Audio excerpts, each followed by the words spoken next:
This is the Catholic Frequency Podcast. Visit our website at catholicfrequency.com. There you can sign up for a free newsletter to receive a weekly devotion. We know that God created everything, and He created the angels to play a big role in the cosmic struggle between good and evil. Throughout history, angels have delivered messages, protected humans, and wrestled demons. Their role in salvation history fascinates us, and they fascinated Thomas Aquinas as well. Let's dig into his ideas. What did Thomas Aquinas think about angels in his writings? He wrote about them in his great work, the Summa Theologica. And on today's podcast, we're going to share 20 key ideas or thoughts from Saint Thomas Aquinas about angels. His first, of course, is that angels are created by God. They are creatures, created by God as part of the divine order of creation.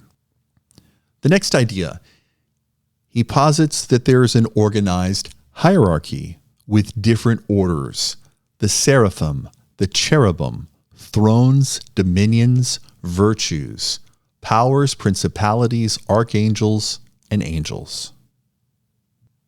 Immortality is an angelic quality. Thomas Aquinas said that they are immortal and they do not experience death or decay. He also did a lot of thinking about their intellect, their will. They do possess intellect, far superior to humans. They have will that allows them to know and love God. When it came to their essence, Thomas Aquinas said angels are pure spirit, purely spiritual beings without physical bodies and composed of form, spiritual essence without matter. Now, a few minutes ago, we mentioned he had thoughts about the hierarchy of angels, how they relate to each other. And we touched on his belief that, of course, angels are created and they have immortality. But he still calls them, quote, finite beings. So they're not equal to God. God is far above the angels and everything, of course. There's another concept of the angels that comes from the writings of Saint Thomas Aquinas.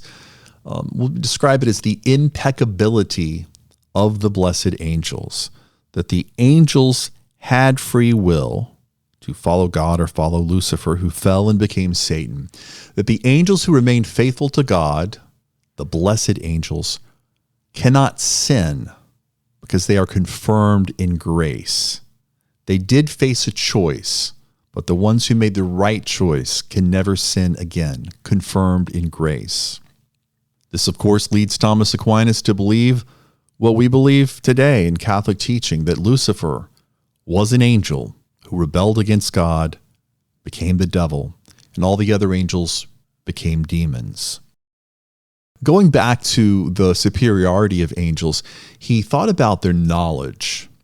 And Thomas Aquinas said they have intuitive knowledge, that they understand things immediately without the need for reason.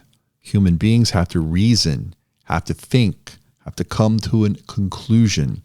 Angels don't have that. They have intuitive knowledge, immediate understanding. Now, because they lack bodies, Aquinas said they do not have sensory perception. What they have is intellectual illumination. Perhaps his most comforting thought to Christians today about angels is the idea of a guardian angel.